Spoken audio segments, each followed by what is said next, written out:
Hi. Okay, we're going to apply the KED. KED, Kendrick extrication device, is rarely used these days in paramedicine for reasons which I've got on my slides, which are attached to this assessment.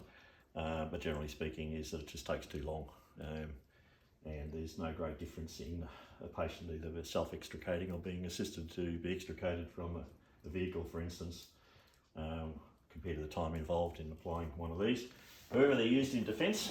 All the army vehicles and tanks have them because sometimes the only access from the vehicle is through hatches, and so this device is very handy for pulling somebody outside from confined spaces.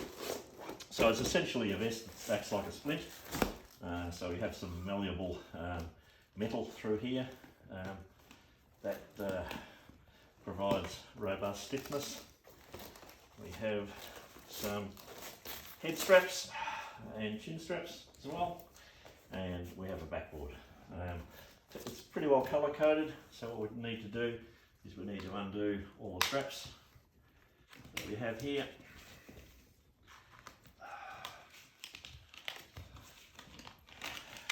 Which means I've got to do them all back up again.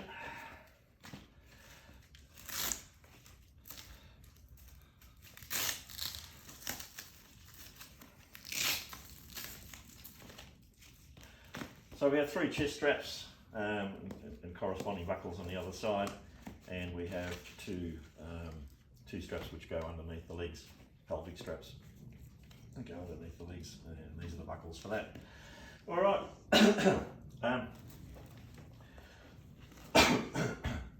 So quite often in trauma, we've got to be aware of the patient's neck. So in a lot of circumstances, if we're concerned about the neck at all, first thing we do is we'd apply a collar. So whatever we have, a hard collar or a soft collar, preferably a soft collar these days. And we instruct the patient not to move their head, to keep their head still. Obviously we do a full sensory and motor function test to determine feel if they've asked them if they've got any neck pain at all, just to make sure that there's no obvious cervical injury or spinal injury at all. So we apply a collar. We haven't got a collar for this purpose of this examination, so we assume there's going to be a collar on as a precaution. Instruct the patient to keep their head still. What we'll do now is we'll organise this vest.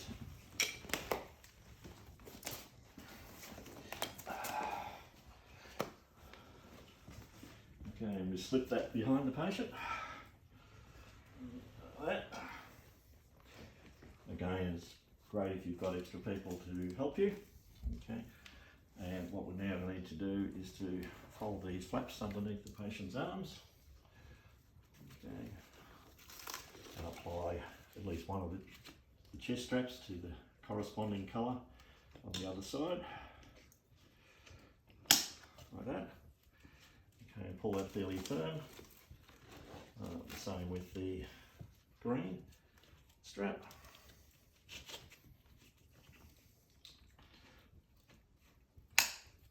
It has to be fairly tight because when we pull the patient up, we're going to be lifting from the straps at the back of the KED. We're going to be pulling the patient up through, for instance, in the tank out of the hatch. We don't want this slipping. We don't want this slipping up, and particularly when we secure around the head, we don't want any head movement. So as firm as we can get it. Okay, red strap. Okay, pull that tight. Get out of the way. That tight as well. Being cognizant of other injuries, of course, we've done our primary, secondary survey, make sure they haven't got any chest injuries, etc.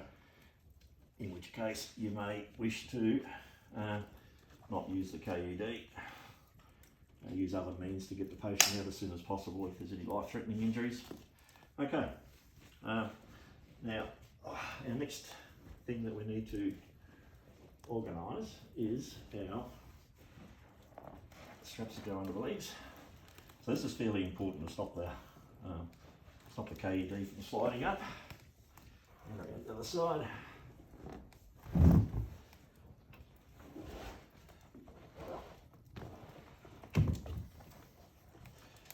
Okay, so we pull that fairly firm. Okay, and just Just move your hands there for a second. And we have our buckles on the other side here. Okay, we pull that fairly tight as well.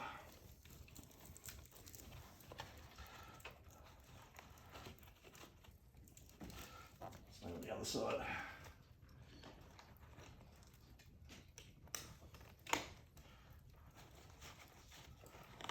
And again, make sure that's fairly firm as well.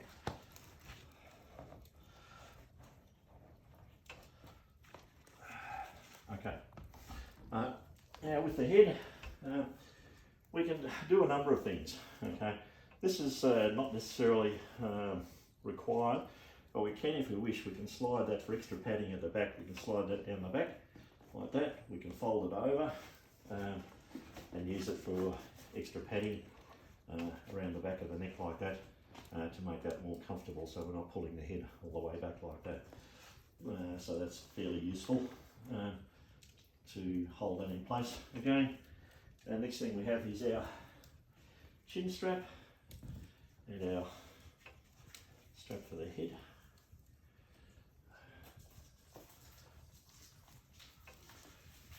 Okay, so what the aim of this is that we need to, which way is it going to go?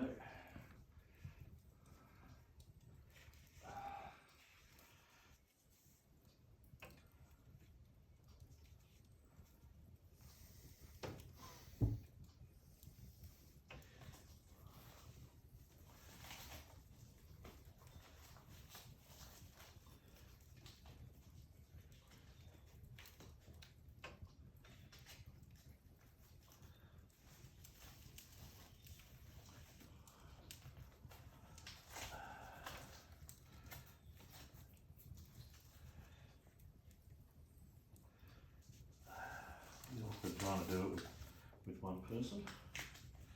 Okay, so we attach that to the Velcro on the side of, how's that feel? Okay, Velcro on the side of these wings around the head.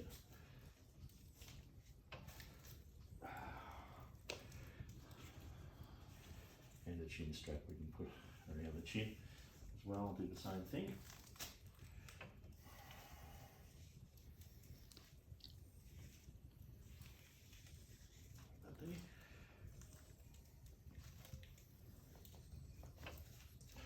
Okay, now some people put underneath the collar. I don't like to do that, but anyway, so that should hold the head fairly secure.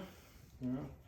And then with some volunteers, there's a grab handle at the back up here, whereby we can then lift the patient straight up out of